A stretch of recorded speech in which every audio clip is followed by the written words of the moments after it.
It's that time of year again, my friends. When legends are made, heroes are born, and the women of WWE are given a depressing 10 minutes to enjoy their shiny new briefcase. So while we wait to see who earns the title of Mr. or Miss Money in the Bank at this year's London PLE, let's have a bit of fun ranking the prior 28 winners from worst to best. Because I am Gareth here from What Culture Wrestling, and here is every WWE Money in the Bank winner ranked worst to best. Number 28, Otis. Time with the contract, 168 days. Count the terrible things attached to Otis's cursed time as Mr. Money in the Bank. 2020 cinematic Money in the Bank variant was a risible and artless failure, much like Otis's run itself when the creative team just lost all interest in it. And rest in peace to old Heavy Machinery too. They are gone, but not forgotten. After several months of barely any teasing or direction whatsoever, the future Alpha Academy man lost his best friend and his briefcase in a match with The Miz, and has been nowhere near singles glory ever since. Number 27, Mr. Kennedy. Time with the contract, 36 days. Dumb luck and a dumb company conspired against a Mr. Kennedy, who had said that he was going to cash in his Money in the Bank briefcase a whole year down the line at WrestleMania 24 after winning it at WrestleMania 23. Smartly thinking of the why as well as the how and when, Mr. Kennedy wanted the grandest stage of them all to be the site. But the whole thing kind of fell to pieces after Mr. Kennedy had a triceps injury which was then misdiagnosed as a tear. 24 hours after the case was hot-shotted onto Edge so he could go and cash it in on The Undertaker and walk away with the big gold belt, Kennedy was told by a doctor that the 9 months he was supposed to be out on the shelf was going to be more like 5 or 6 weeks. What a heartbreaker. Number 26, Austin Theory. Time with the contract, 129 days. A test from Triple H of exactly how much of a loser you can make somebody before then building them back up and then trying to frame them as the biggest success story of the year. Austin Theory getting humiliated over and over and over again was pretty much the theme of summer 2022. In fact, things got so bad that he stooped to a level nobody had gone to before, that being cashing in his valuable briefcase that he could cash in on a world championship of his choosing at any point on a mid-card belt. Oh yeah, and he failed that cash in too. Half a year, an eventual US title win and a win over John Cena later, and the jury is still out on whether this breaking down, building up story has been a success or not. Number 25, Baron Corbin. Time with the contract, 58 days. In one of those situations where the lone wolf had become an inconvenience to Vince McMahon's beleaguered creative team rather than a problem to solve, WWE just sent him out there in 2017 to get distracted by John Cena, and then rolled up by WWE Champion Jinder Mahal, and oh yes, this guy failed again. Corbin was supposed to be so angered by this John Cena interference that he would not be able to contain himself when the two battled at SummerSlam not too further down the line. Number 24, Braun Strowman. Time with the contract, 70 days.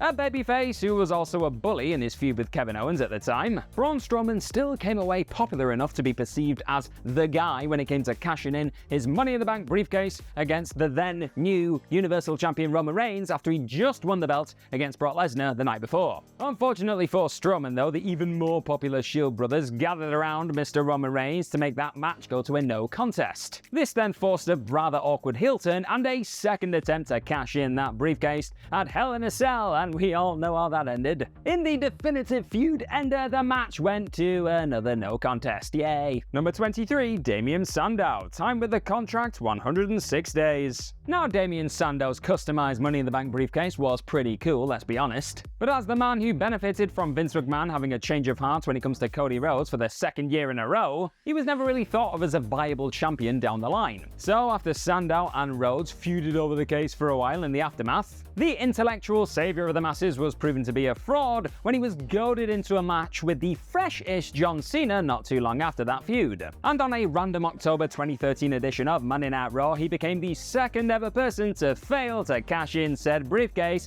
and who was the first? Number 22, John Cena. Time with the contract, 8 days. The last of the losers, but at least an honorable one. John Cena's Money in the Bank victory felt about as wacky as the memes that were all born in the wake of him winning and pulling all those weird faces. Typical of the champ, he gave Mr. CM Punk a week's notice before cashing in, but their Raw 1000 encounter did not get a finish as this was right in the middle of John Cena's bad year arc, and the chip magnet then pivoted towards being a heel as he set himself up with a feud with Mr. Great One himself, The Rock. Number 21, Alberto Del Rio, time of the contract, 28 days. CM Punk unwittingly celebrated an ill-gotten gain. Kevin Nash texted himself to stick the winner. The summer of Punk revealed itself to be a complete and total fraud, and Alberto Del Rio turned out to be the beneficiary. Never feeling like anything other than a spare part amongst everybody else at the top of the card at the time, he kept the title warm until CM Punk was done playing weird political war games with the game over the summer and was ready to take back his baby. Number 20, Sheamus. Time with the contract, 161 days. After Seth Rollins was injured in October 2015, the road ahead looked clear for the big dog, a woof woof. But WWE saw a hotshot run in a WrestleMania main event as the real move. In stepped Sheamus, who broke Roman Reigns' heart post-Survivor Series tournament with a cash-in, and inadvertently caused the top babyface at the time to become little more than a confetti-strewn meme. And do you fondly remember anything about Sheamus' run with the belt after that? No, you don't, because nobody remembers anything about it apart from his weird haircut. Number 19, Nikki Ash. Time with the contract, 1 day. Won the case and cashed it in within 24 hours like pretty much every other woman on this list apart from Carmella, and was bang out of luck again 33 days later. Furthermore, Charlotte Flair, the woman she cashed the damn thing in on, was the one to ultimately win it back. Nikki Ash gamed the system with her superhero character change, before remembering that to the system itself, her career was the game. Number 18, Jack Swagger. Time with the contract, 5 days. Jack Swagger's Money in the Bank cash-in is probably the greatest of all time if your name is Jake Hager, because when you look back at it, it kind of brought him closer to Chris Jericho. Jack Swagger had barely just finished unhooking the briefcase at WrestleMania 26 before that next week's edition of SmackDown had started, and Chris Jericho, who was rather injured at the time, was easy prey. Winning, of course, cursed his earnestly dumb character. He was asked to play everything incredibly seriously and he couldn't quite pull it off at the time. But the powerful mate that he made at the time ensured that he'd stay employed a decade later, so that's a win in my book. Number 17, Liv Morgan. Time with the contract, 2 hours. Yet another case of trying to take advantage of the heat at its theoretical peak and justifying stamping an L on Ronda Rousey's head. Liv Morgan's cash-in generated a monster pop on the night and felt like a just reward, really, for a performer who managed to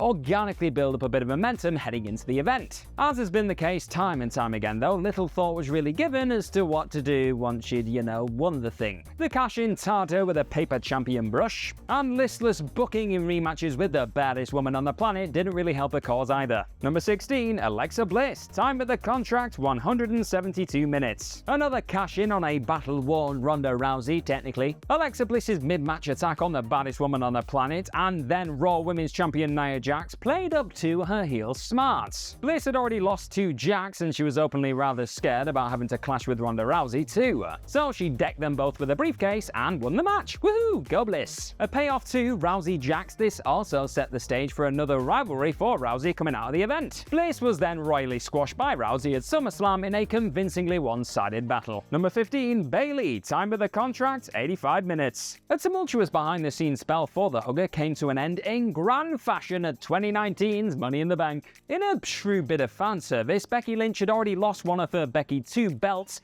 to Charlotte Flair on that very same night. But Bayley's victory in the opener freed up a cash-in for later on in the event. The Queen thus wasn't permitted to get back on her throne, and the start of 2 lengthy spells atop the Blue Mountain for the role model began in earnest. Number 14, Daniel Bryan. Time with the contract, 154 days. Just about every single dollar that Daniel Bryan has ever made, he himself earned, no matter what WWE tell you. Naturally, that extends to his Money in the Bank cash-in too, which begat the heel turn that revitalized his character in general, and the catchphrase that defined his inexorable return to the babyface ranks. After defying the odds with victory in 2011, Bryan initially opted to do a Kennedy and say that he was going to wait all the way until WrestleMania to cash in his briefcase. Going back on said promise at December's TLC pay-per-view was step 1 on the road to changing allegiances. Lifting the self-aggrandizing yes gesture from Diego Sanchez was step 2. The galvanizing response to his 18-second loss at WrestleMania was shaped around around this moment. Initially sublime as a ratty villain, he was already too fun to hate at this point. Number 13, Randy Orton. Time with the contract, 35 days. Randy Orton's Money in the Bank win was much like his cash-in itself. It was all pretty much overshadowed by somebody else's story. In 2013's titular main event, his victory was overshadowed by Paul Heyman's vicious and violent heel turn on CM Punk. At SummerSlam, when he cashed in on Daniel Bryan and revealed a new heel alliance with Triple H. The crowd were deep in love with the Bryan, were not fans of the new wave of adversity he had to overcome now he'd just beaten John Bloody Cena. The Viper, as he did time and time again over the years, was just pretty much serving a purpose here. Hell of a moment though. Number 12, Dean Ambrose. Time with the contract, 57 minutes. Picking his spot an hour after claiming the contract in the titular ladder match, the Lunatic Fringe barely gave his former brother Seth Rollins any time at all to celebrate his second ever WWE Championship win before he himself was ending it. The cash-in itself allowed for a great piece of lore when it comes to the Hounds of Justice. By the end of Money in the Bank 2016, all three men had been WWE Championship at one point or another. That is pretty damn impressive. Number 11, Asuka. Time with the contract, 1 day. 2020 was rarely not terrible, wasn't it? WWE talents were in a pretty unenviable position. Asuka, though, was one of the rule-proving exceptions throughout, and was rewarded with more than just a briefcase win. After climbing the corporate ladder and claiming what she thought was a chance to cash in at any other point she fancied, it was revealed on Raw that she in fact was the new champion because Becky Lynch was about to go off and have a baby. The Empress of Tomorrow herself was kept in the dark before the actual reveal happened on the night, resulting in one of the few bright lights in an otherwise pitch black period.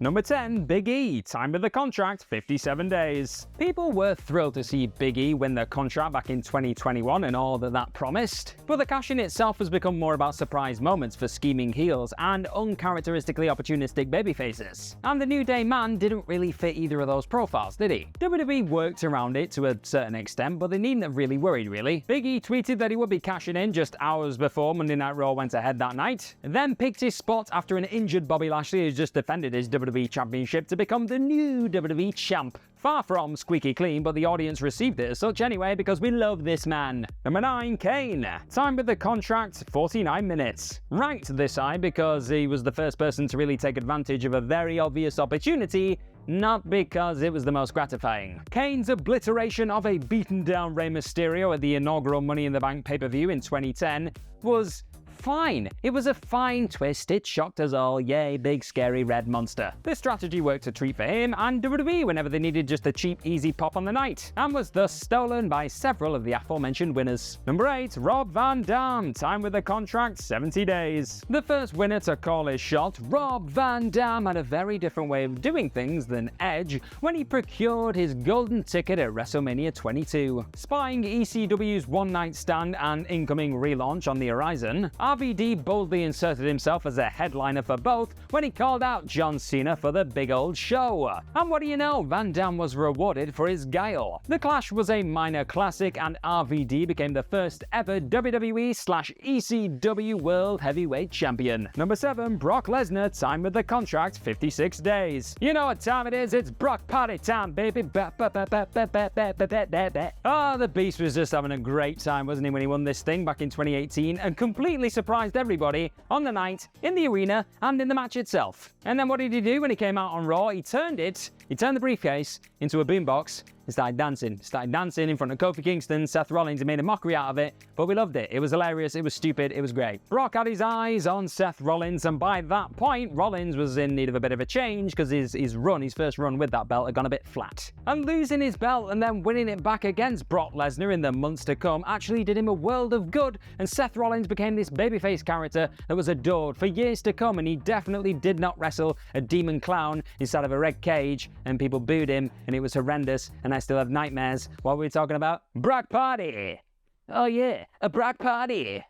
Brock Party! Number 6, The Miz. Time with the contract, 127 days, and time with the contract 2, 119 days. One only need to tune into one episode of Monday Night Raw to hear of all the achievements Mr. Miz has amassed over his absolutely ridiculous 15-plus year tenure with WWE. But both of his Money in the Bank wins were actually uniquely successful for the A-lister. His 2010-2011 WWE Championship run may have fizzled because he was like the third wheel in the John Cena Rock thing that was going on, but he was absolutely absolutely considered a heel worth gambling on when he first dethroned Randy Orton before that. A decade later, he'd graduated to the level of safe pair of hands, and took the case from Otis to serve as a charmingly pathetic transitional champion between Drew McIntyre and Bobby Lashley on the road to WrestleMania 37. Number 5, Carmella, time of the contract, 287 days. The only female winner as of recording to hold this briefcase for longer than 24 hours. Carmella also holds the honor of being the person to wait the absolute longest before cashing in.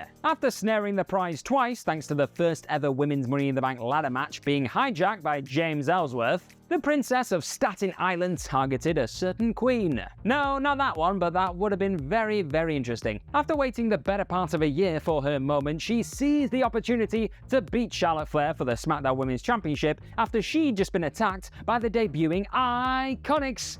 Ah, what a time to be alive. Number 4, Dolph Ziggler. Time of the contract, 267 days. Immediately going down as one of the loudest reactions in WWE history. The show-off's big moment turned out to be a career high rather than the start of a greater ascension on the Raw after WrestleMania 29. He'd lost the World Heavyweight Championship, never to regain it again within 2 months. But there weren't too many spots from the 2010s to stand proud as WWE moments quite as effectively as this one. Number 3, Seth Rollins. Time with the contract, 273 days. Having broken up the Shield just under a year earlier, Seth Rollins then went and broke Roman Reigns' heart in his big dog clash with Brock Lesnar at WrestleMania 31. That WWE had waited nearly a decade to pull off this particular stunt was rather impressive, and in the end, the Architect's heist of the century was more than worth the wait. Number 2, CM Punk. Time with the contract, 92 days. Time with the contract number 2, 63 days. The second man to win the Money in the Bank briefcase not once, but twice. CM Punk's glittering history with WWE's Golden Ticket produced 2 incredible cash-ins, even if the first one was something of a false dawn. Claiming Edge's World Heavyweight Championship as that guy threatened to take it to SmackDown even though it was a Raw belt at the time, Punk was sadly unable to ascend to main events proper as a babyface fighting champion. It'd all be different when he repeated the trick a year later though. After cashing in on Jeff Hardy following an extremely brutal Extreme Rules match with that man again Edge, Mr. Punk liked the smell of his fart a bit too much, didn't he? It fed a heel turn that was crucial to the character's growth at the time, and a program that confirmed both men as bona fide draws of the time. Number 1, Edge. Time with the contract, 280 days. Time with the contract number 2, 4 days. Tanking his own Intercontinental Championship match with Ric Flair earlier in the night at New Year's Revolution 2006, Edge intelligently kept himself fresh and waited to see who would be the victor in the night's main event Elimination Chamber match. John Cena was of course that winner, but bloodied and battered, he was easy pickings for the Reddit superstar. And a year later he was back on his BS, wasn't he? Defeating an injured Mr. Kennedy for his briefcase on the 7th of May edition of Monday Night Raw, he took the contract to the very next SmackDown and then cashed it in on an Undertaker who'd just been through a war with Batista inside of a steel cage and then been decimated by Mark Henry himself. Nobody did it better than the ultimate opportunist, and maybe nobody ever will. And that has been our list. Do you agree with our Money in the Bank winner rankings? Probably not, so let me know what yours are in the comment section right down below. I've been Gareth from What Culture Wrestling. Thank you for watching this particular video today. Now go and like, share, subscribe to all things What Culture Wrestling, and just click on videos. There's probably videos right around me right about now. Follow myself on Twitter at gmorgan04. Follow everyone here at What Culture at What Culture WWE. But more importantly than all this, enjoy Money in the Bank when it lands on our shores very, very soon. And in the meantime, have yourself the best of days. Bye bye.